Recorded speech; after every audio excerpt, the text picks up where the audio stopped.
Welcome to the Triage Method podcast with me, Gary McGowan, and of course, Patrick Farrell, as always. This week, guys, it's our first podcast of 2022, or at least the first that we recorded in 2022. I believe we released one, but this is the first that we're recording. So, Happy New Year. The new year is off to a fantastic start. This is a good time for the fitness industry, for those of us that work in the industry, but also those that are trying to, get on the path of their fitness goals. So I hope everything is going well so far. Now, one of our missions for the new year at Triage is to be really clear in our communication with our listeners and our followers and those who benefit from our content. So we're making a number of changes as a result to the lines of communication that we use. One of those is our newsletter. And in our newsletter, for the purpose of 2022, what we're going to be doing is just making sure that each week you receive a brand new exclusive piece of content that is, a written, useful article or post. It's going to be relatively short, but it's going to be just for those who receive the newsletter, okay, or the email list, or who are on the email list, I should say. It's going to be exclusive, so make sure you're subscribed. I've got all of the respective emails planned out for the year, and I guarantee that if you were to consume nothing else, that will be of great value to you. Okay, so that's one thing. The second thing is to make sure that you're in our free Facebook group. That's the Triage Method community. Again, we want to foster community as much as we can. So rather than just posting everything out into public social media, we want to make sure that we're building a community. So that's going to be helpful too. If you're in that group, you'll see more of us there. If not, make sure that you join it. Okay. And then the final thing is that here on the podcast, what we're going to be doing is providing more of what we always do. And that is, high quality information, particularly with an emphasis on health. And that's one of the transitions that I think you'll see from our content this year, is that we're going to be placing more and more of an emphasis on the relationship between health and fitness, and really trying to bridge that gap between the frontline personal training and coaching type of stuff and healthcare itself, because we feel that that's an area of great interest to our listeners, as we generally have cultivated a fairly health focused audience. So that's where we're going to be putting a lot of our attention, and no better topic or way to start off that trend than today's topic, which Patrick will introduce for us now. Yeah, so as Gary was saying, we kind of want to move towards discussing a lot more about health, right? And health is something that, someone says, oh, I'm just trying to be healthy, or I just eat healthily, or I'm just, looking after my health. These are just, this is just a term that's thrown around. And well, you might have a definition of health, or Gary might have a definition of health, or I might, or whoever you're discussing this with might have a definition of health. Oftentimes, they don't actually overlap, right? And that might seem strange, because this is something that you'd be like, well, surely it's a defined term. What does health mean? Look it up in the dictionary, and you're like, that's the definition of health. But that's not really what people mean by health. Right. And well, yeah, we will dig in a little bit more into definitions in a second. Like, are we talking about just being disease free? Right. That's oftentimes what they used to think about health, or how they used to define health. It's like you have an absence of disease or illness. Right. And you might go, yeah, that's my definition of health. That's what I think is healthy. You're not diseased. It's either on or off. It's a switch. You're either diseased, ill, or you're healthy. You're healthy, right? It's binary, one or the other, right? Now, that might be the definition for you. For other people, it might be a certain feeling. They're like, oh, I feel healthy when I'm doing X, Y, Z. I just feel good. I feel like health, right? Or what health should feel like for them, right? And it's a very almost vague, this is what it is, right? And this is something that, like, I do a lot of consultations with people, we'll discuss, and we're like, okay, well, what are you looking to achieve? And they're like, I want to improve my health. And then it's like, okay, well, what does that actually mean, right? What are we actually aiming towards? And they might have some definition, they might have some markers, they might have some, feeling. They're like, when I was 18 and I was doing X, Y, and Z, I felt really healthy, whatever it is, right? So it's kind of ill-defined. And then obviously as well, there is the medicalization of this, in terms of, are we just looking at specific markers, blood markers, health markers, I don't know, cerebrospinal fluid markers, whatever it is? Are there some sort of, we'll call them diagnostic markers that we can be like, okay, once they're within this range, you are healthy. Now, the avid listener to this will understand that there's clearly, shades of appropriateness or correctness, if you will, in all of those, right? And this is why it's quite hard to actually give you a definitive, this is what health means, right? So we're going to try to take it apart during this podcast and really dive into like, what are we actually talking about when we talk about health? And the reason we're doing this obviously is because, myself and Gary, we care about health. We care about our own health. We care about the health of our clients. We care about the health of society overall. But it is one of the fundamental or the foundational 3 pillars that we discuss with our clients, right? So we kind of have to have an idea of what we're talking about, not only in terms of being able to influence this stuff, but also in terms of defining what we're talking about. Like if you don't have a defined target, you go back and listen to that podcast we did on goal setting. Like if you don't have that, this is what we're talking about when we're talking about health. You're always going to be effectively swimming upstream. You're going to do stuff that you're like, oh, I think this might improve my health, but because you don't have anything measurable, you don't have anything that's, concrete, you're just not going to know how you're doing, what's going right, what's going wrong. You're just going to be all over the place. So we need to have some sort of working definition of this stuff. We have to have some sort of, target for this stuff, or everything's just going to be, a little bit all over the place, right? So before we actually dig into this podcast, pause it here. Well, pause it after I'm done speaking, please. But pause it here and just take a moment and just think, okay, what does health mean to me? What does being healthy mean to you? What are your criteria for health, right? So just take a moment, think about that. Really just gotta go, okay, well, what is that actually, like what does health define for you? And then come back to the podcast and we'll talk about our stuff.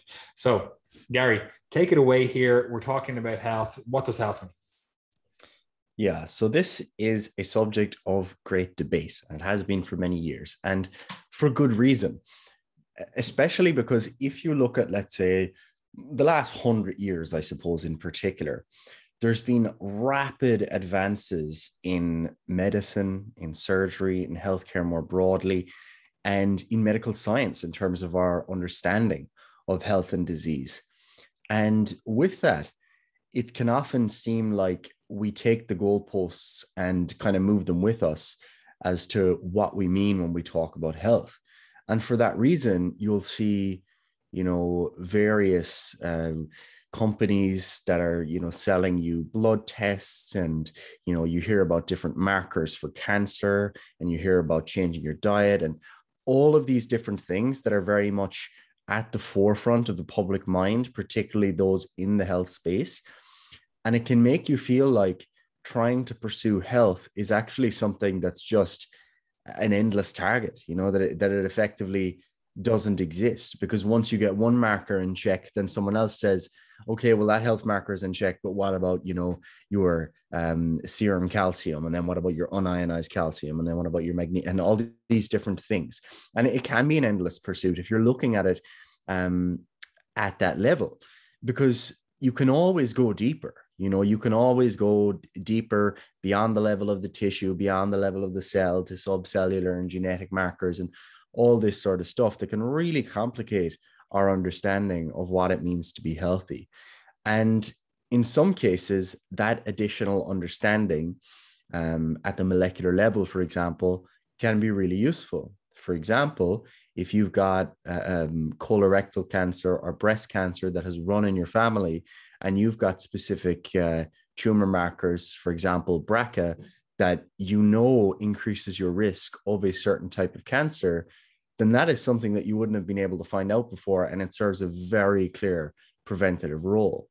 And that's ultimately what healthcare tries to do, is to pinpoint these molecular targets that are maybe a bit more important, so that someone can get a piece of knowledge that is actually useful, rather than just screening the whole thing. Okay. That was one of the things that kind of emerged in the early 2000s with the mapping the genome project, where it was kind of thought at the time that once we understand the genome, we'll have, solved all of the problems of health. We'll be able to target all these things. We'll understand all the mechanisms of disease and we'll be done, and the same thing kind of happened with mapping the microbiome. And there's always another kind of level. You see it now with proteomics and other areas in medicine, and all that stuff is really, really valuable. But sometimes people can misinterpret the importance of that stuff by assuming that if we just get access to this information about all this molecular stuff, we can fix it all. Okay.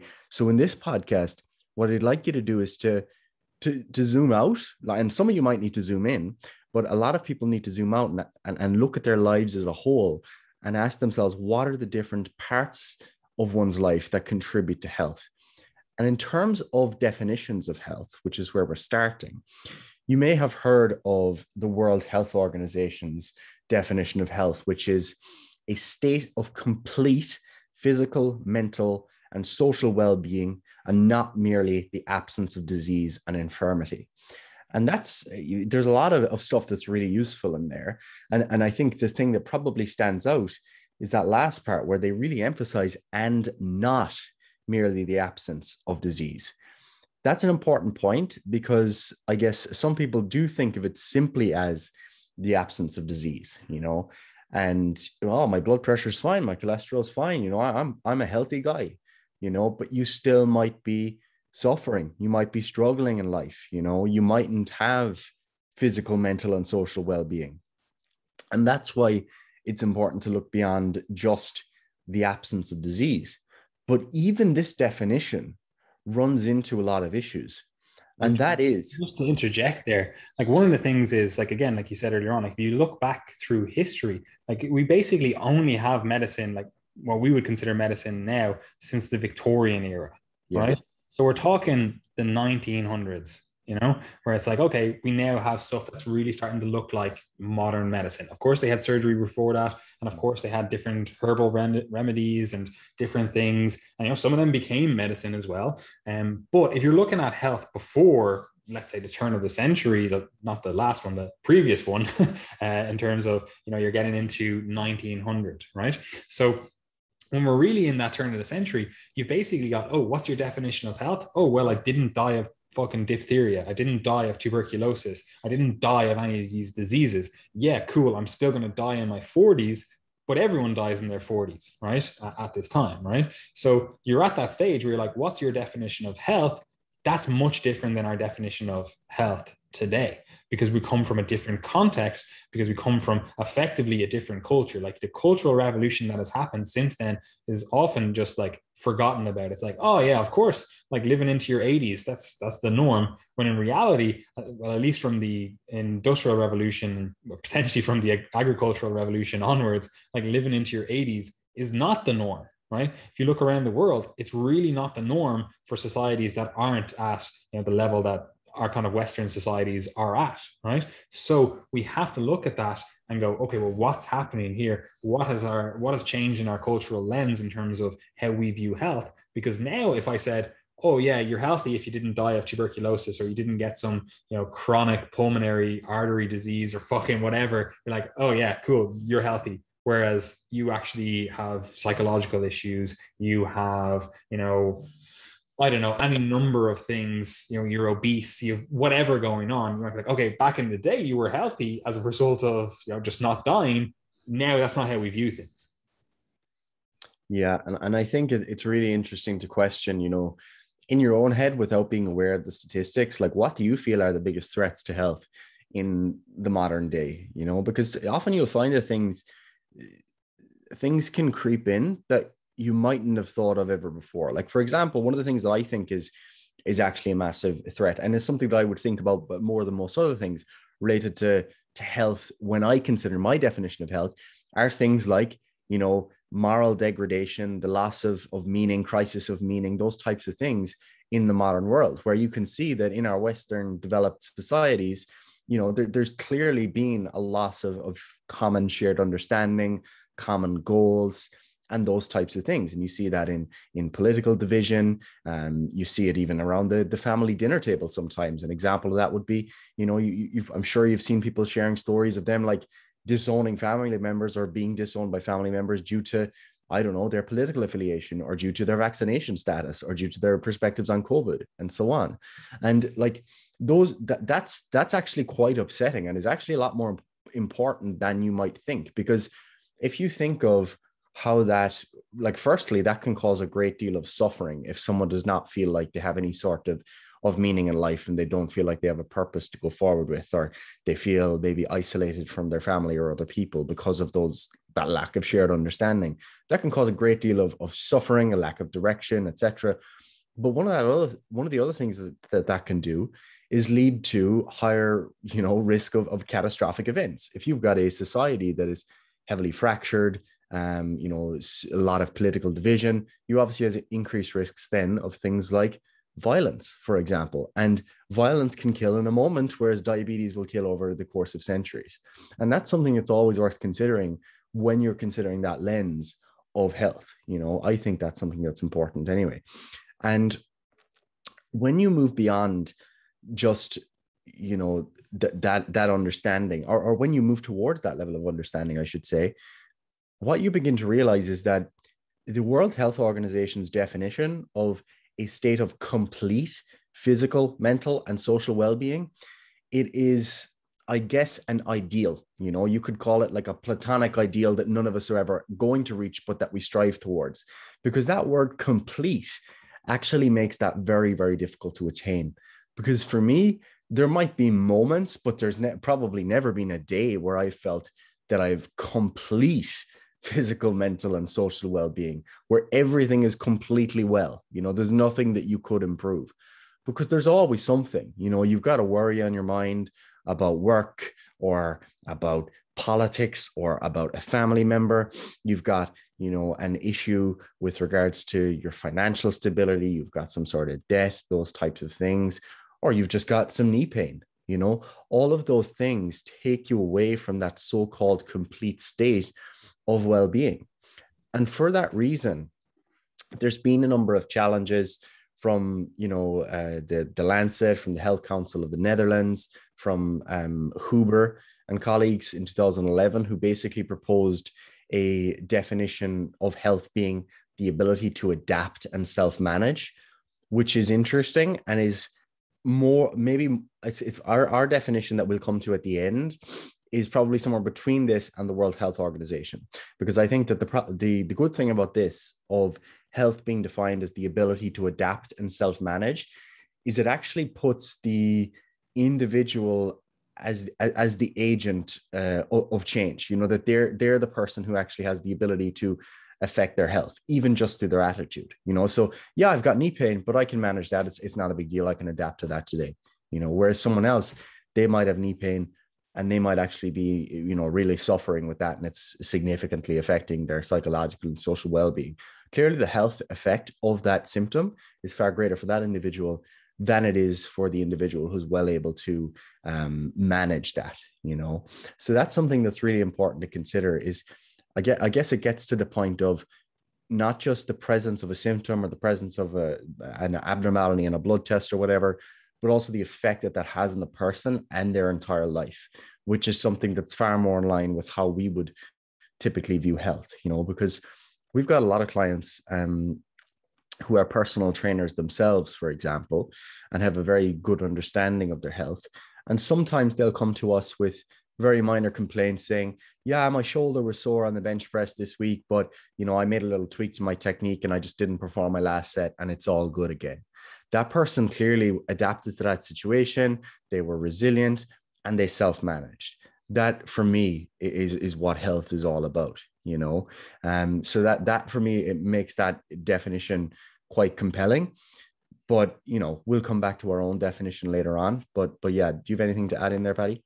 No, I think you kind of covered that nicely. It's a very hard discussion to have, because, again, we're kind of asking to do the role, or to do the job of a linguist, right? We're actually going like, okay, well, what does health mean? Like, we need to define it, right? But how do you actually define something that isn't definable? Because it is kind of at the essence of what it means to be human. Like, if you knew what it means to be a human, what it means to be a functional human, you kind of have everything figured out. you know? And while, yeah, you can be like, okay, well, what it means to be a human is this part works and this part works and this part doesn't work. But that's not always the case, you know? For example, like if you think about just even the definition of life, you might go, okay, well, life is a clear definition. You know, it's like this is living and this is not. But then you come into these weird, like, subcategories where you're like, okay, this fits some of the criteria, right? But it doesn't fit all of the criteria. For example, you might be like, is a virus alive? You know, does it meet all of the criteria of what it means to be alive, right? Like you might have a part of a criteria being like, oh, it's something that reproduces, right? And that might not be something that it does itself. Like a virus might not reproduce itself. It might need other cells, like human cells, for example, to reproduce. But even if you use a definition of like, oh, it's able to reproduce, like what if you have a sterile animal or a sterile human? Does that mean that they're no longer living? You know, it's very hard to come up with these definitions and like to be really concrete in terms of what you actually mean when it is something that's, you know, at the heart of what it means to be a human effectively, both life and health in this context. So I think you've covered everything quite nicely there. And as you discussed, like, again, the Wikipedia page is actually really good for this. I just typed in like health Wikipedia, you know, and the Wikipedia page is actually really quite good at this in terms of giving you an overview of the history of this stuff, what has occurred to get us to this point, you know, and like, oh, this is what they used to think about health, and this is the definitions that have changed throughout time, and it gives you a good little overview of what has occurred. And as you said, like the WHO kind of defines health as a state of complete physical, mental, and social well-being, and not merely the absence of disease and infirmity. And that's actually quite a good definition. Like if you look at that, you look at it subjectively, objectively, you're going, okay, that kind of does encompass a lot of what we want, right? That's kind of good. And then you have Huber et al., I believe, with some other people, they come up with this, health as the ability to adapt and self-manage, right? Now, you might look at that and read that as the definition and go, is that really all encompassing? Does that really include everything that we wanted to include? It might not, right? So as Gary said, you kind of find yourself somewhere in the middle, or at least, you know, people I've had discussions with this with, or about this with, and us ourselves, we kind of find ourselves somewhere in between those two. But yeah, I think that kind of nicely covers everything. What I want to do now, though, is I want to do a little bit of a thought experiment in terms of what level of analysis are we talking about health, okay? Because this is important to understand and hopefully illuminates why it's so hard to define health, but also in terms of how you could potentially be thinking about it for application stuff. Because obviously we're a podcast that, you know, talks to primarily people that are looking to influence their own health, right? So you don't want to just have this, you know, ivory tower discussion of what does health actually mean? You know, Huber et al. And all his pals sat down and had to write a paper on that, had to actually sit down and be like, what does this mean? Let's go through the definitions. Let's do X, Y, and Z. Like, that's not what you want. You want to know, how should this influence my life? How should I change my behaviors, my attitudes, what I do, habits, etc., to influence my health positively? Okay. So let's break this down into a level of analysis. So what level of analysis are we starting with, Gary? Yeah, so the first level of analysis that we could start with would be, you know, the molecular level. Of course, we could start at a much lower level and start talking about quarks, and even lower than that, we start talking about quantum mechanics. And that's kind of, that might seem like just a total joke, but at the same time, you know, that's kind of where it all starts. Ultimately, it's physics, and we just take it all the way up. But the importance of I guess including that kind of facetious point about quantum mechanics is to realize that understanding things at a deeper level isn't necessarily always better, and sometimes the simple higher levels of resolution, or lower levels of resolution technically, but higher levels of analysis, are actually more useful. So, like, starting at the molecular level, like, what are we talking about? Just to interject there, I actually love quantum biochemistry. Yeah. Gary, you know this. I have loads of books on it. But when someone goes to me and goes, oh, let's define health, I'm not going, oh, quantum level analysis of why your biochemistry is out of whack. That's not what I'm doing. Okay. Like, yeah, we might start at a molecular level, that we'll get onto that. But even then, I'm like, that's not really answering the question that we want to answer.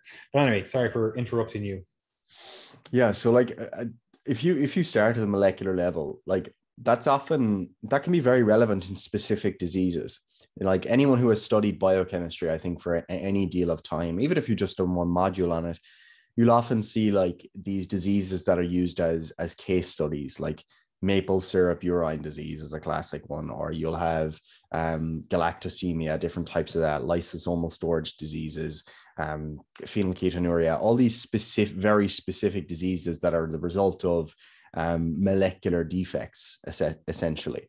And also ones that, generally speaking, they're like one gene. Yeah, just one. One. It's very simple, like one. There's not multiple things going on to affect this. It's like, oh, you have this one gene mutation and that causes this. And that obviously dovetails nicely in terms of, as Gary said, you got to turn it the 2000s, and you've got this like human genome project coming online. You're like, okay, we have this sorted. They have this.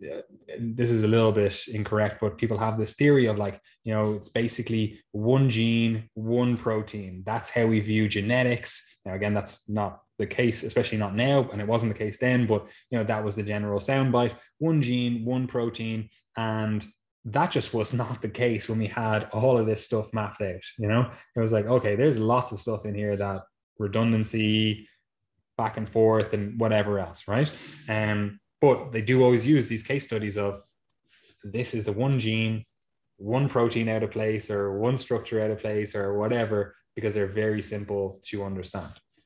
Yeah, and I think a good kind of case study for that, which is relevant and a bit more, I guess, understandable than just those biochemical ones, would be probably like cystic fibrosis. I think cystic fibrosis is a good case because it's effectively related to a molecular defect, which is the cystic fibrosis transmembrane conductor or something.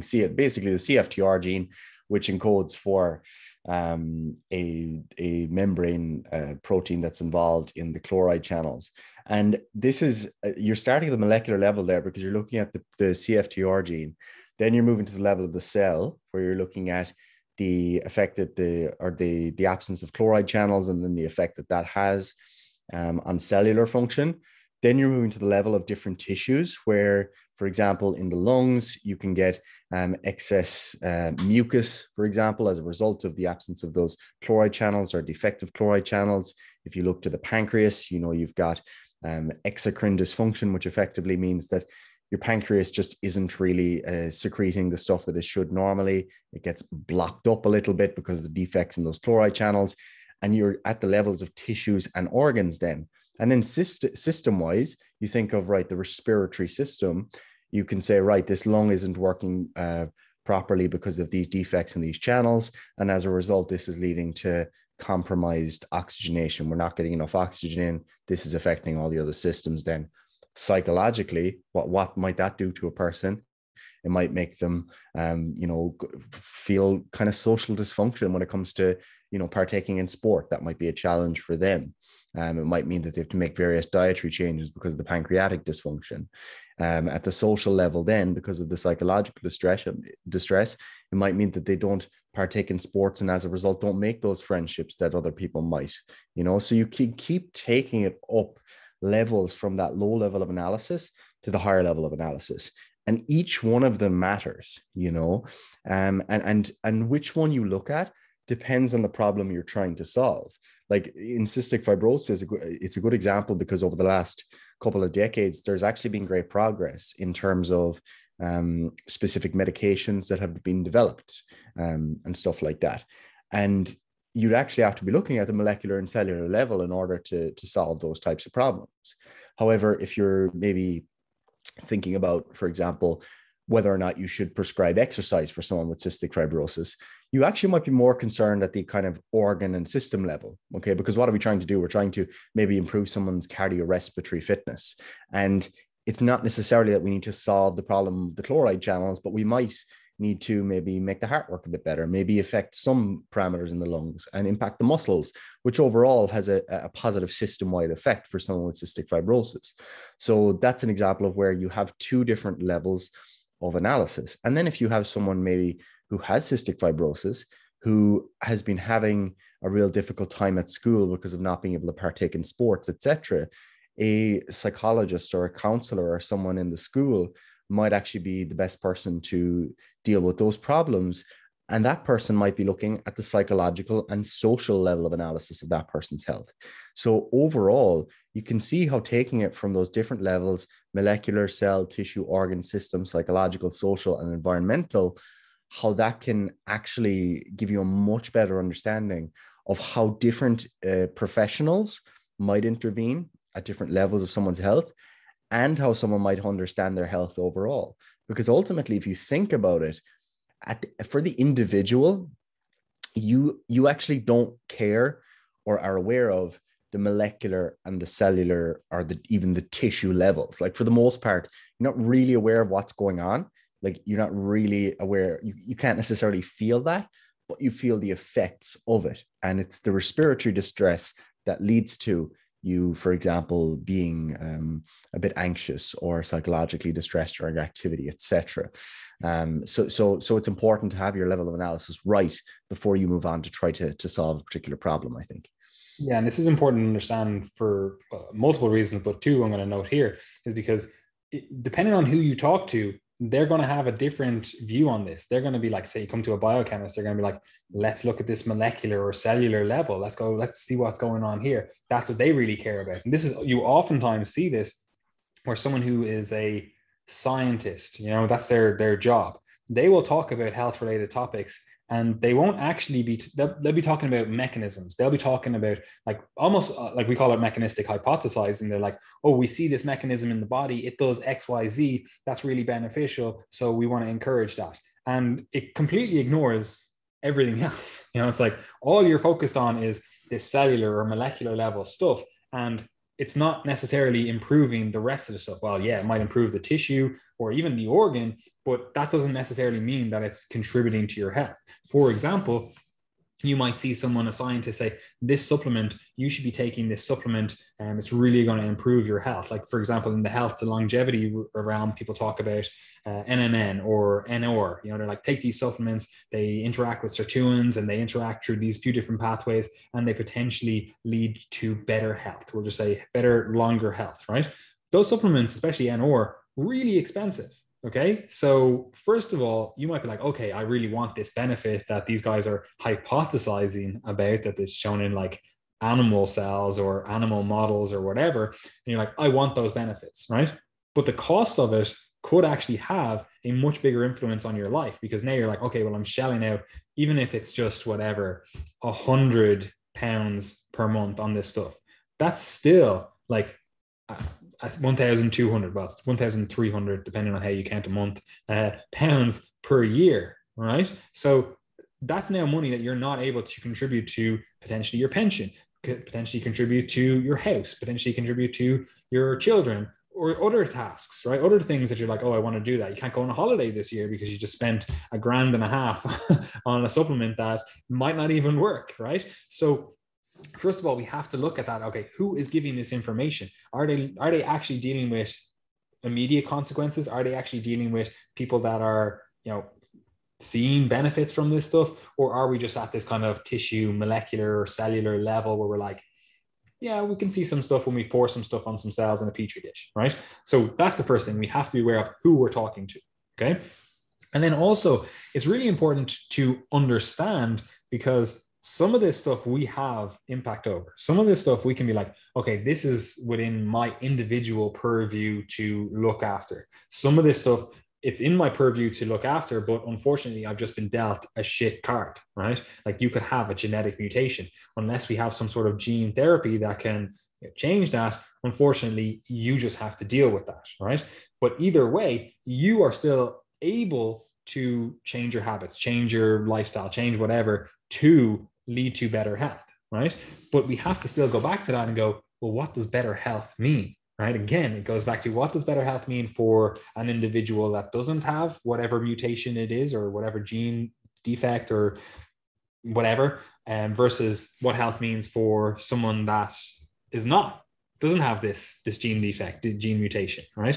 Again, we go back to that cystic fibrosis. What health means for someone that has cystic fibrosis might be completely different than what someone means by health when they don't have cystic fibrosis. And they're just like, oh yeah, like health means I'm able to, go out and play football with the lads twice a week or whatever it is. And the person with cystic fibrosis means, yeah, my definition of health is not dying this year, like completely different sides of a perspective. So we have to be aware of that. So both from an individual perspective, what are we looking at when we do this level of analysis? But then also when we're consuming information, we have to think of, okay, well, what is this person that's giving this information? What level of analysis are they looking at? And what ramifications does that have downstream from that, or upstream, depending on how you want to look at it, Check. And I think one other thing to add here, which is actually quite useful, is, I guess, looking beyond the neutral definitions of health. Because I suppose if you look at the neutral definitions of health, like for example, the World Health Organization, we've got that complete state of well-being. I guess that's positive. And then you've got health, the ability to adapt and self-manage. Then you've got one that I think is really interesting to ponder, and that is basically the idea of flourishing. And there's a good paper on this by Van der Wiel in 2019 and other authors. But effectively what they propose is this understanding of health in terms of flourishing, and that being, again, that ideal that we're looking for. And the term flourishing, used for thousands of years and literally meaning to grow or to prosper, represents a powerful way to view health in its fullest sense. That's what they claim. Okay. But what do they actually mean? So what they try to do is, put together a number of different domains, and they've got questions or statements that are it's effectively their flourishing measure. And I'm just going to read out a couple of them because I think it's worth at least pondering these when you're questioning your own health, because it doesn't necessarily always come into how we think about health. So the first domain is happiness. Okay. And the question is, overall, how satisfied are you with your life as a whole these days? Then, in general, how happy or unhappy do you usually feel?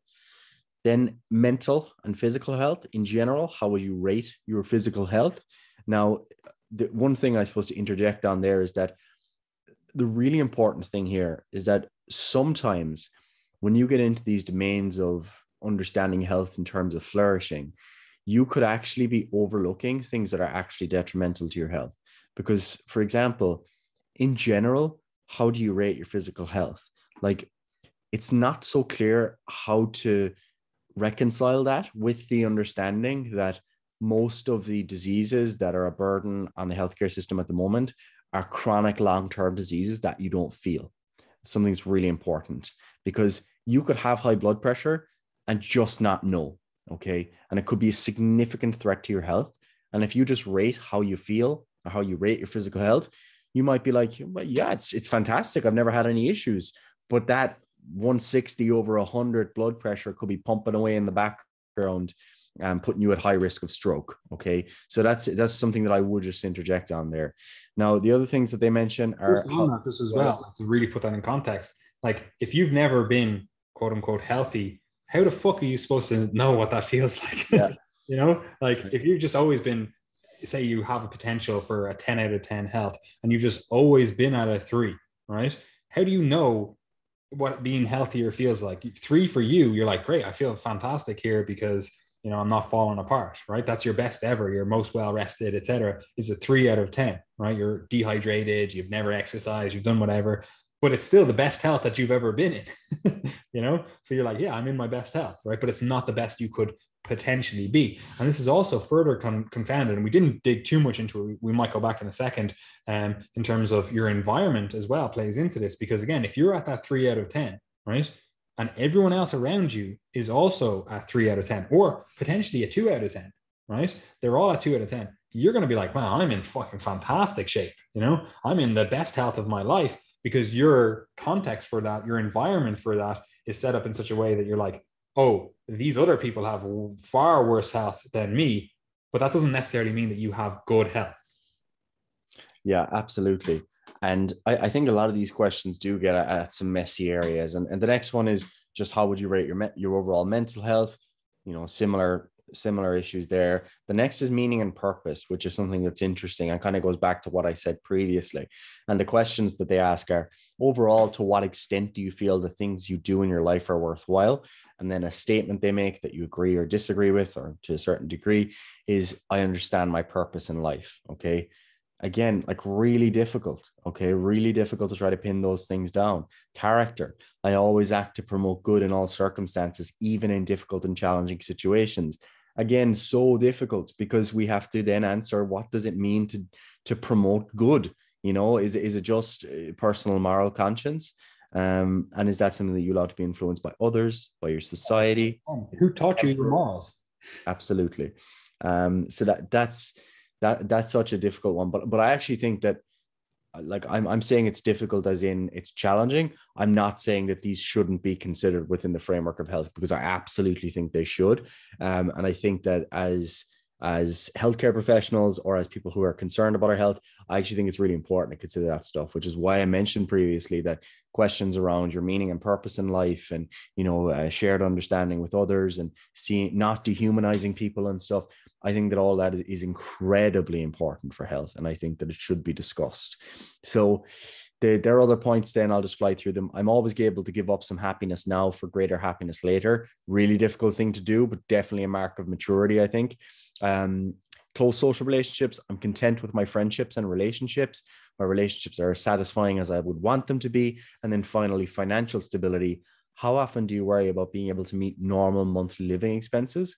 And how often do you worry about safety, food, or housing? Again, interesting questions, but you have to ask yourself there, are they the only things I worry about? Is it just safety, food, or housing? Does that vary by the country that you live in? Are they the only needs that you're trying to meet?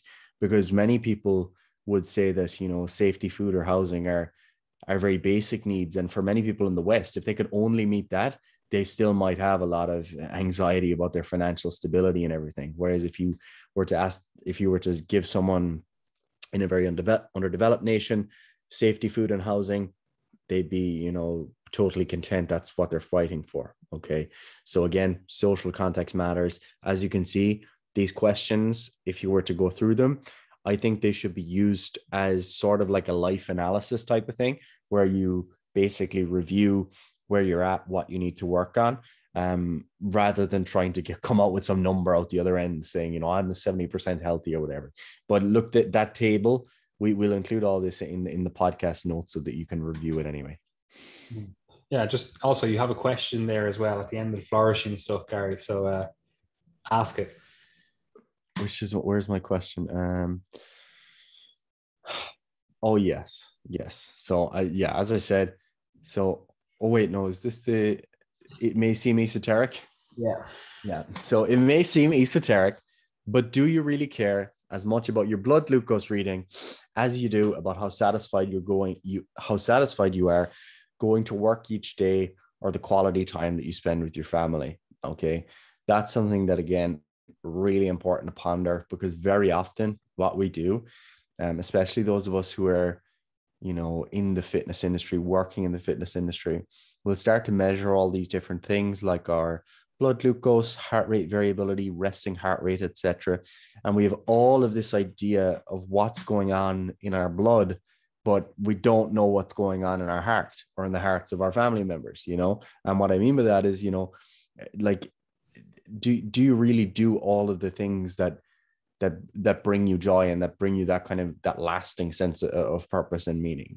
Are you really nourishing those things? Because sometimes what we can do when we get so hyper focused on micromanaging our health is that we forget about the more macro things, and we can spend so much time trying to measure our blood glucose that we don't spend time with family, and that we don't share our meals. And an example of that, it's such an obvious one that I've seen so much, and that is where someone just prepares all their meals, eats all their meals alone, and misses out on something so simple as just sharing a meal with your family, which can just be so incredibly valuable.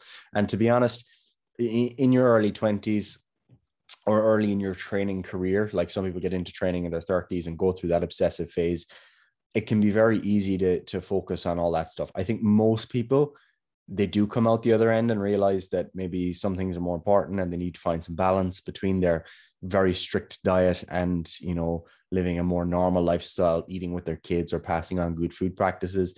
The classic example we always talk about in the podcast is, you know, if you're fasting until like 4 p.m. in the day or 6 p.m. in the day or whatever, like, is that something you pass on to your kids? Do you want them to see that like not eating standard meals is a good thing? Is that normal? Like, do you want to pass that on? I'm not so sure. Like, not many people would. And that's just something that we begin to ponder, I think, as we get a bit older. In my old age now, I've begun to realize that at a very worn out 26 years of age. But yeah, look, it is what it is. That's fair. Yeah. So basically what we're saying at this point is, okay, we can categorize, we can lump things together, and we can look at it in terms of, like, we'll call it structural or physiological health. And you can be like, chase these different markers, right? Maybe you even go a little bit beyond that and go, okay, let's chase, you know, emotional or what we call a psychological health. We're like, okay, we'll layer that on, right? We can also look at it in terms of environmental health. And what I mean by this is not just like environmental toxins, for example, but I mean, like, how is your environment set up to actually support your health, community, society, you know, your social situation, all of that stuff as well. And obviously there's a lot of components to environmental. We're not going to get into all of them because, again, like, we could be talking about this from a policy perspective. You could maybe want fantastic health, but the policies that are set up in your country or whatever are not conducive to good health. But either way, that is a component to all of this stuff. But there are a few wrinkles that we need to kind of iron out when we're discussing this stuff. And we kind of were just touching on it there. And the flourishing concept really helps you kind of cut through a lot of the noise. Now, I don't think it answers all the questions we would necessarily want it to answer, but it helps you really start analyzing this a little bit deeper, right?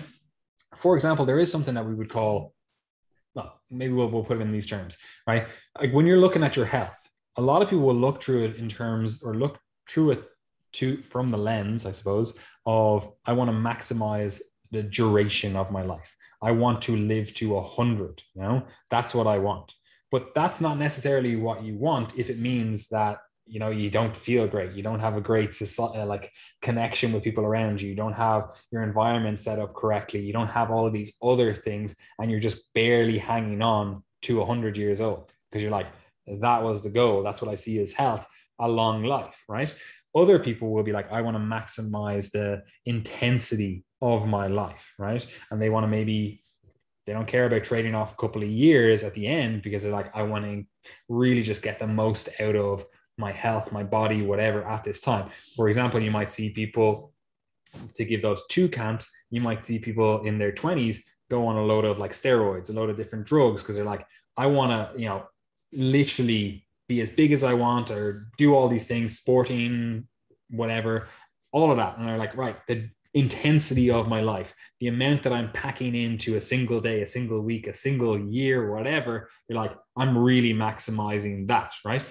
It's hard to say whether which one of those is healthier, whether maximizing the intensity and you're like, this person lives the most vibrant, really full on life, you know, versus the other person that's like, I want to really maximize the duration. And you often see this in the health and longevity world where people are like, oh, I fast for weeks, you know, I fast for days, I take different drugs, metformin, rapamycin, they take all these different drugs. And you're like looking at them and be like, they have literally this grayest skin, they look terrible, they look like, you know, they hate life. They're just cold all the time because their metabolic rate is so low because they're like, oh, higher metabolism, you know, you don't want that for a long life. And they're doing all these things to extend their life, but the intensity, you know, it's just not there, right? It's just not, they're not living vibrantly, right?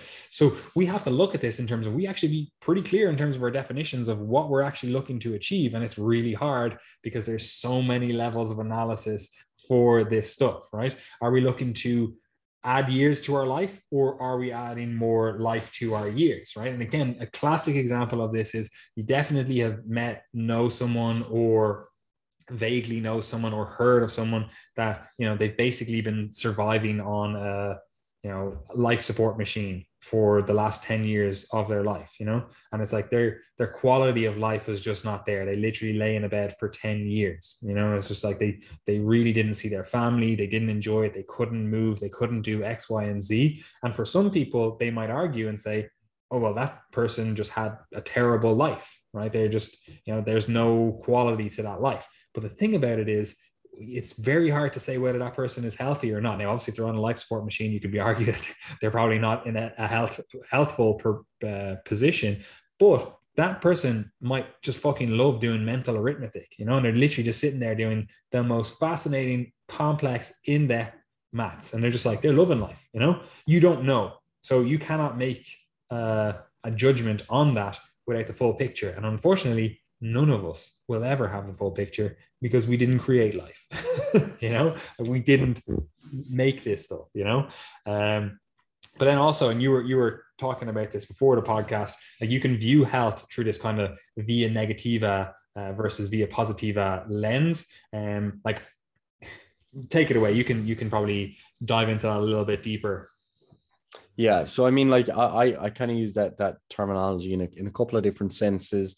I initially got it from Nassim Taleb, the way he talks about via negativa, but effectively, you know, you could look at the via negativa, the via positiva lens in terms of what you take away, addition through subtraction, and then via positiva, addition through addition. Okay, so for example, via positiva interventions might be things like adding in loads of additional drugs to prolong your life, like you said, you know, metformin, rapamycin, you know, making hypotheses that if you target these specific pathways that it's going to enhance your life. So you're adding in, going back to that analysis, we're like looking at the cellular molecular stuff and going, here's a drug, let's take this. Yeah. And so it's always about adding new things, and that's something that you see as, I think, at that crossover between healthcare / functional medicine, and especially that kind of new tech Silicon Valley type of space.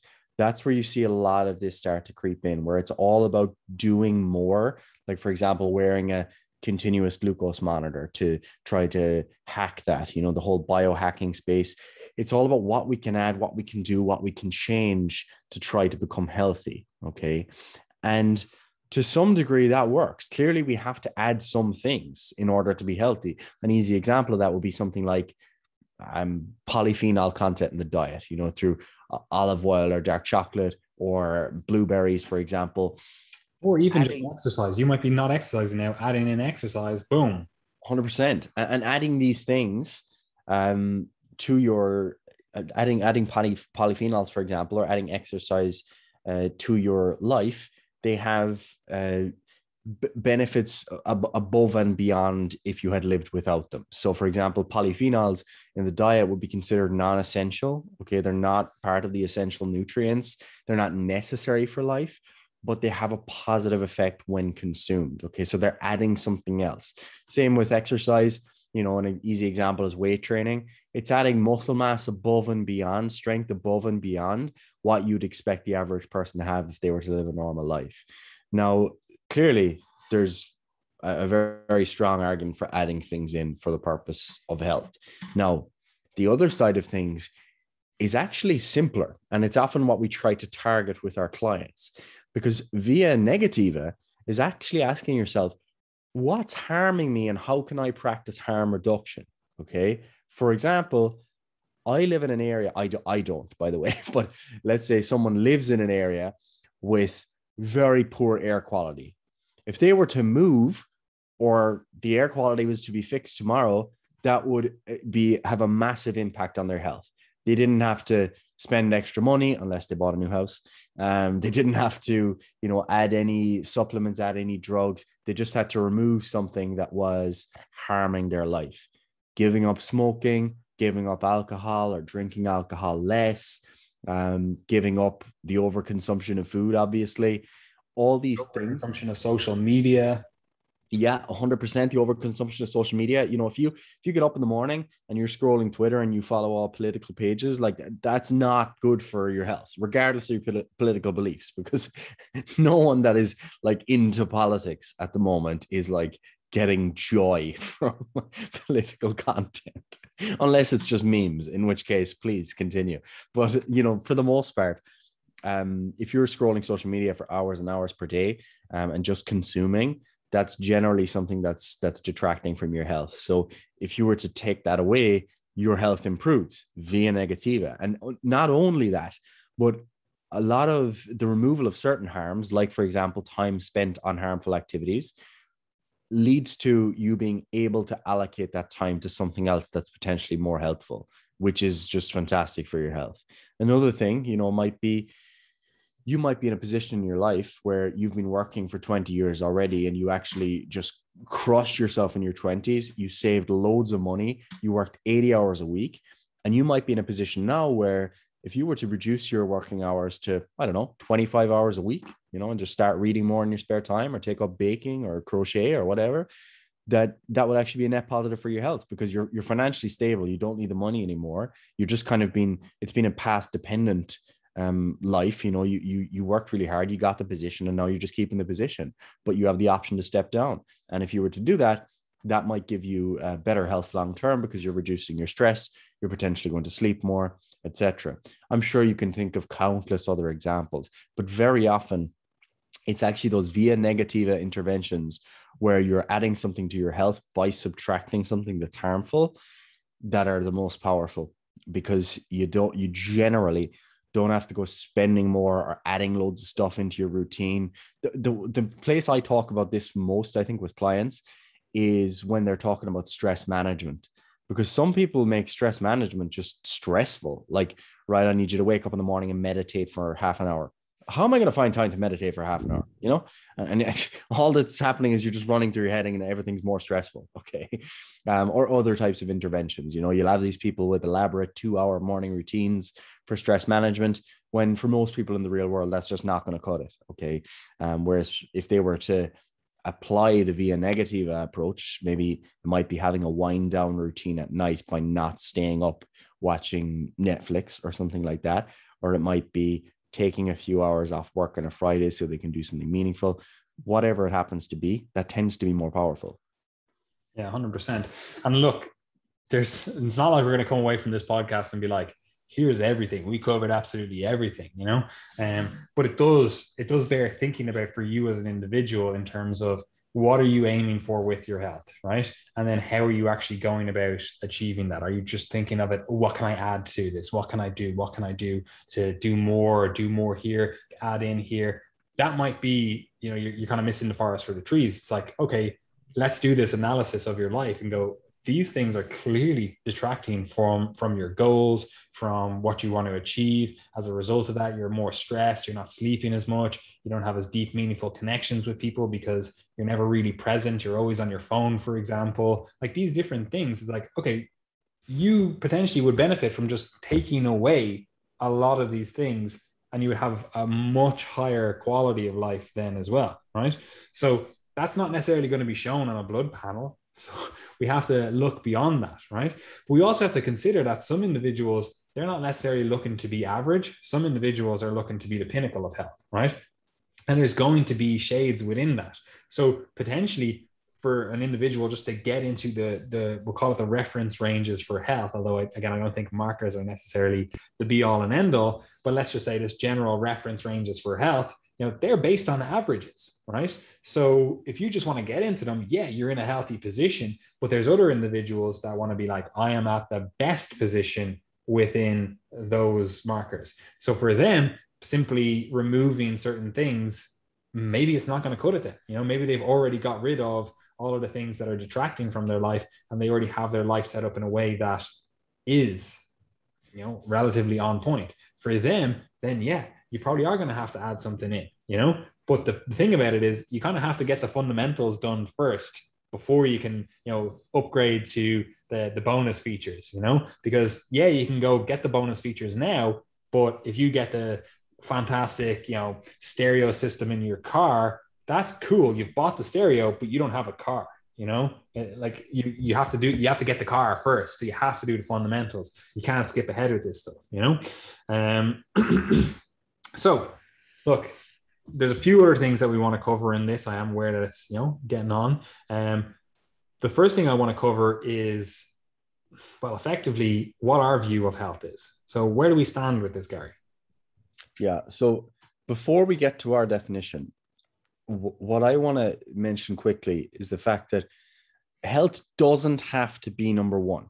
Okay. It doesn't have to be your first priority. There's very valid cases for not prioritizing your health. Okay. And I put that out there as someone who is obsessed with all things health. My whole life is effectively surrounded by things that are related to health, whether it be my medical studies, triage, our work, my own personal exercise and nutrition. Clearly, I care about it a lot. But someone throws a grenade into the kitchen while me and my family are having dinner, I'm going to dive on that shit and be blown to a million pieces of skinny gas all over the kitchen. Okay. Because clearly there's things that are more important. Okay. If we're on the London Underground at the weekend and there's a suicide bomber standing next to Paddy and he's about to get blown up, he's probably going to do it first, but I'm going to hug him or her. Okay? Pooh! And get absolutely blown to pieces all over the London. Obliterated. Okay. So clearly there's things that are more important than health, whether that be, your own personal idea of honor or sacrifice, or maybe you're a very religious person who would, absolutely be burned at the stake before denying your God or something along those lines. Those types of things can absolutely be put ahead of your health. A more simple kind of normal example without having to picture yourself being blown up might be, if a family member became sick and you had to take on the responsibility of caregiving, for example, and that you knew that was going to be a trade-off in health because you mightn't have time to train and you're not going to sleep well. You have to be looking after them. You're willing to accept that trade-off because health for you or feeling good every day is not necessarily more of a priority than looking after those that you love. Obviously, parents know this. Okay. They make massive sacrifices to their own health for the purpose of their children. So clearly it's not just about taking health and making your whole life about your own health, because that can sometimes have the opposite effect long-term. If you've become too selfish long-term, too self-centered, you might miss out on some things that are protective later in life. So that's just the first thing. I'm sure you agree. Uh-huh. Yep. So with regards to how we think about health, clearly we've made a lot of this fairly explicit so far. But I'm just looking for your little definition that you wrote out here, Paddy. Oh yeah, how we view health. So this is effectively a very simple way that you can see is influenced by the previous definitions, but health is resilience to and against insults to your life and well-being. I love that because the resilience element, it goes back to the previous definition from Huber and colleagues, which was the ability to adapt and self-manage. And the resilience to and against insults to your life and well-being, those insults potentially being psychological, potentially being your lipid profile or your blood pressure, etc. It's that you're resilient to and against those insults. So resilience doesn't necessarily, like resilience sometimes has the connotation of just grinning and bearing it, and just being tough and not dealing with it. But being resilient to a health insult might also be, right, I'm going to get myself to the hospital. I'm going to get this wound dressed. I'm going to get this fracture, set in place and casted. And now I'm good. I'm resilient. I'm ready to go again. It's not about you never getting any sort of illness or any sort of injury. It's that you're resilient to it.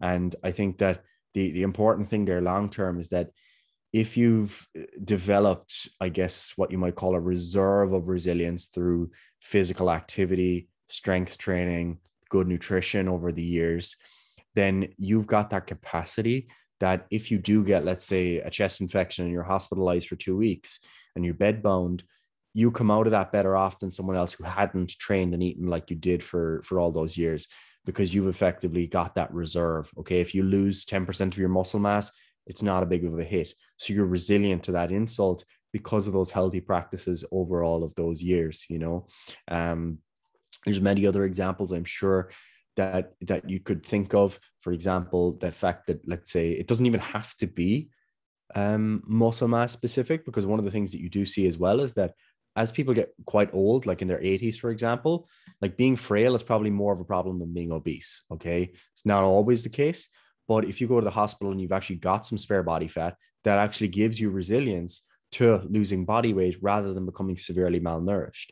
So again, that's an example of how one might be resilient, and how your idea of health might actually need to vary across the lifespan as well. You know, I think that that's something that the lay person often identifies. You know, my parents will often say, you know, he doesn't look well for a man of his age. Like the classic one is like a man in his 50s or 60s. My parents will make a judgment at this, like my mom in particular. If a man in his 50s or 60s is like real frail and gaunt, that doesn't have the same positive connotation as someone who's maybe in their 20s or 30s and real lean. Okay. It's kind of a bit different. And that's partially true from a health perspective, because that person's pushing into that stage of their life where they're already naturally losing muscle mass. If they had a bit of extra body fat, it might actually be beneficial for them, because they have the potential to lose weight as they age. So, you know, my mom might say, you know, it'd be nice if he had a fuller face now, and you know, a bit of strength to him. You know, she might necessarily know what exactly she means in terms of like the health statistics and stuff, but there's truth there. And that's why we don't want people getting too frail when they get older. So yeah, that gives you resilience. I'm sure there's other examples. Yeah, like with resilience, I always think of it as well, and this is why I chose those words carefully for this.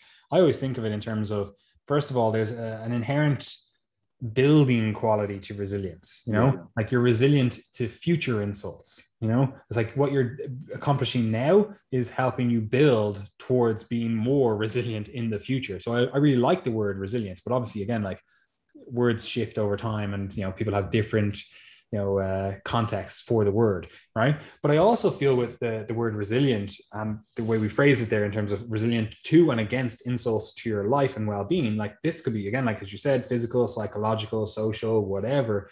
But if you had someone that approached a problem with a resilient mindset, in my mind at least, that means they're approaching that with, first of all, a level head, but also a lack of fear. And I don't mean just like a complete lack of fear, no regard for their own health or their own safety or whatever. But what I mean is, like, they are coming to this going, okay, well, whatever happens, I will deal with it. You know, I'm resilient to what's happening. For example, like you've seen this all the time with the last 2 years of COVID, people will be extremely scared of COVID, and other people will be extremely scared of the vaccine, you know, whereas a resilient person would be like, I'm not necessarily scared of COVID because I, you know, exercise, I eat well, I'm young, fit, etc. And I'm not necessarily scared of the vaccine because, you know, I don't think big pharma is going to inject me with a whatever, right? Or, you know, I don't think the vaccine is going to kill me. Like I got COVID and I got the vaccine, and neither were an issue, right? So I'm coming from the context of having both. So, you know what I mean? So it's like, that's a resilient person. Now, the thing about the resilience is it is an attitude as much as it is an actual expression. And what I mean by that is, look, you could get COVID, using that same analogy that I was just using, and you could get COVID and have a fucking awful time of it, you know, like it's killed people, right? You could also get the vaccine and have a vaccine injury, you know, like I know a guy who had a stroke directly after the vaccine, you know, so it's like these things happen. Right. Yep. But the guy coming into that with the resilient mindset goes, okay, I'm going to deal with this, whatever comes my way. And then I'm going to build for the future off of that.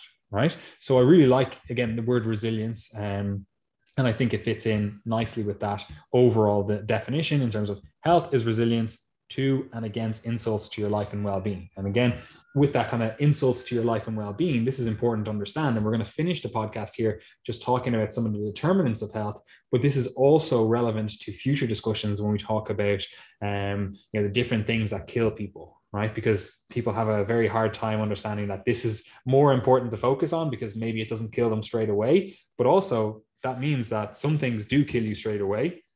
For example, as we discussed, you know, a couple of episodes ago, I believe, for death statistics in your 20s and 30s, one of the highest things that can kill you is like interpersonal violence, right? So if you're going to be resilient to and against insults to your life, we're not just looking at diseases. We're not just looking at this, virus that's in the air or the water or whatever. We're going, okay, well, other humans could kill you, right? Or cars could kill you, right? So how do we deal with that? How do you become more resilient to that? How do you protect yourself from that in the future?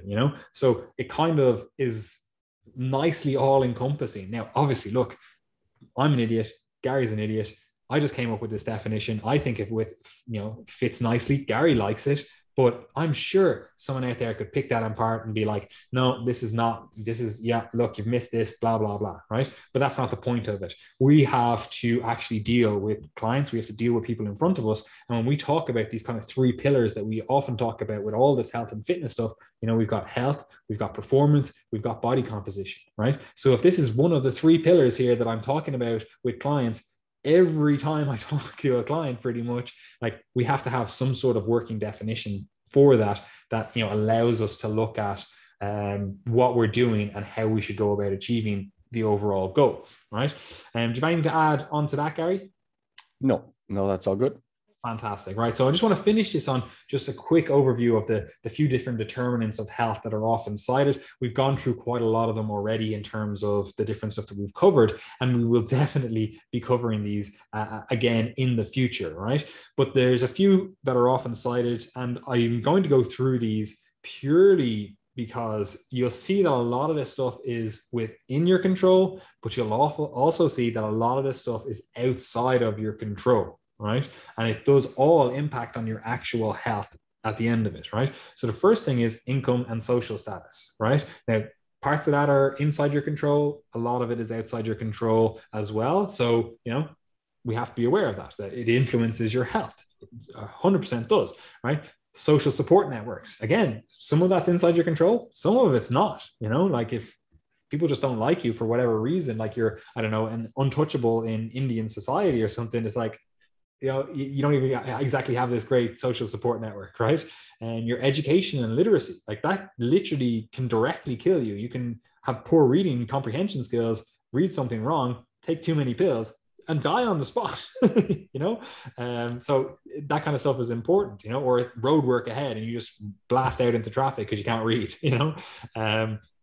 employment, working conditions, again, they impact on your health. This is obviously relevant. Like you definitely will see this throughout your career in medicine as well, Gary. It's like your employment, working conditions, you're basically sacrificing some of your health as a doctor to benefit others, So again, you might not be thinking of it in terms of like, yeah, you work in a coal mine. Obviously, your working conditions are not going to be conducive to health, but it's also in every other career as well. Like you could be a pilot and you've got this circadian shifting all over the place. You're also exposed to radiation up there because, there's less ozone. What am I saying? There's less air basically up there, less protective stuff between you and the sun, so different things like that we have to be aware of, right?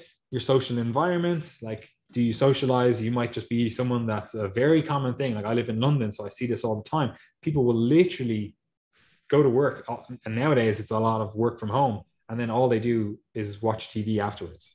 It's like that you didn't socialize with another human that entire day. Your physical environments, what are they like? Obviously that's important for your health, personal health practices and coping skills. And that's a lot of the stuff that we focus on with our coaching in terms of like, let's get your personal health practices in a good place. Coping skills, that kind of goes along with the coaching process itself. A lot of that is also outside of our scope in terms of you might need psychological support. Healthy childhood development. Again, you're kind of fucking shafted if you just had a poor childhood development. And a lot of that is just completely out of your control. Like you were just born into a certain circumstance, your biology, your genetics. And again, we talked about that. You might have it like a single point mutation. And now all of a sudden you have this inborn error of metabolism that, completely changes your whole life. Like, again, like we said, briefly touched on it, that ketonuria, like you might have that and now you're not able to have any phenylalanine, right? And you might be like, oh, that's fine. But that now influences a whole host of other things in your life. Okay, yeah, you can get it under control, but now you're never able to have like a Coca-Cola. You know, you have to look at the different food sources that you have. You probably eat a lower protein diet. So maybe you're not able to build the muscle mass you want to. Maybe you don't reach higher levels of growth in childhood because protein intake is, you know, very highly correlated with childhood growth. So all these other things, you know, and that's just a single point mutation, right?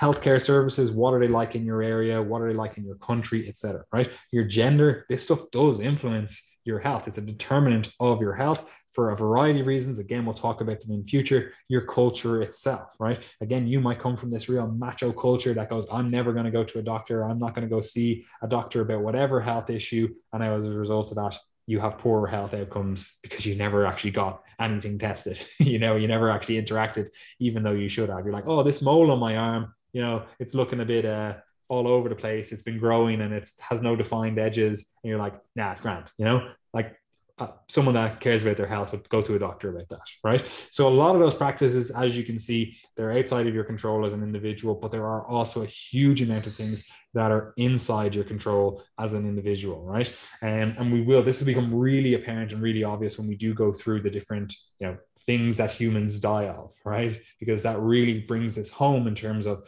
oh, there are some things that are really protective that we can do and, you know, are relatively free a lot of times that'll really profoundly influence our health, right? And this is why we generally focus on sleep, nutrition, exercise, and stress management as our foundational, like, these are the things that we care about, right? And if you go through the last 2 years or whatever of the podcast, that's what you'll see us talk about. You're like sleep, nutrition, exercise, stress management. We constantly come back to them, and we're going to keep coming back to them for the next 10 years as well, right? Because they're so foundational for your health. And again, you can get really esoteric and look at these different things, this molecular pathway or whatever. But if you don't have those 4 foundational pillars, we'll call them, sorted, it's kind of irrelevant. You know, you need to get those lifestyle practices in place, right? And they kind of need to be in place first. Well, that's not necessarily true, before you can really start encompassing all the other stuff in terms of your relationships with others, right? And I've said this before, but, you know, if you're starving, you're literally hungry, you're cranky, you probably don't have the best relationship with other people as a result of that. So that's impacted by our nutrition, but it's also impacted by our sleep. If you're just underslept chronically, you're not giving the most to those different social events, socializing, your friendships, you know, your potential love interest, whatever it is, right? So it comes back to looking after yourself so that you can really start to get all the other determinants of health in place, and you can really start to get a broader view of the analysis. Because it's like on a plane, if you have a child with you, they always say, put on your mask first. The reason is because, yeah, you can be fumbling away, putting on your child's mask, not get it on, and then the two of you die because you're not breathing, they're not breathing because you didn't get their mask on properly. You weren't able to re-secure their mask when they ripped it off because they're a fucking child, and that's what children do. So you need to get your mask sorted first. And it's the same with this. Once you get yourself sorted, you get these fundamental, pillars: sleep, nutrition, exercise, stress management. You get them sorted, and now you're able to tackle all of the other stuff, all of the other determinants of health, and also all of the different levels of analysis we could go through, right? So do you have anything to add to that, Gary? And if not, wrap us up. No, I think that just about covers it all. And as you said, we'll be back again with further discussions, specifically those related to, what health conditions and diseases you should be concerned about, and I guess more specific practices or protective factors there. So as we said at the beginning of the podcast, guys, make sure that you're subscribed to our email list and also part of the free Facebook group. Again, it's free, no catches, free information, beneficial information. If you care about your health, you're likely to benefit. We do also put out free information on social media, so make sure that you follow us on Instagram, Triage Method. You can also follow the Triage Method YouTube channel. You'll see excerpts from the podcast on our YouTube channel, which is really helpful. Some people don't have enough time to watch full episodes or listen to full episodes. So we've gotten great feedback on some of the snippets that we've been putting out that have, allowed people to focus on the things they want to get from the podcast a bit more. So that's useful. Of course, if you'd like more specific guidance, we do have coaching spaces available. We've got a full team of excellent coaches, all of whom have spaces available at the moment. So if you'd like full nutrition coaching, full training and nutrition coaching, you'd like to focus on training in the presence of pain or injury, any of those types of problems, we help clients through that. So you can get in touch. The information will be in the description box below. And also, one final thing is that on Spotify now, Spotify do ratings. They just added them recently. So if you would be so kind, because I know a lot of people listen on Spotify, what you could do is leave a 5-star review. That'll be fantastic. Okay, that's what we want to see, that 5-star, not that 4.2 or 4.3 or something like that. We want to see those 5 stars. So give us a review there. That'll be fantastic. And we promise a lot of very, very valuable content on the podcast in 2022. All right. Enjoy yourself, guys.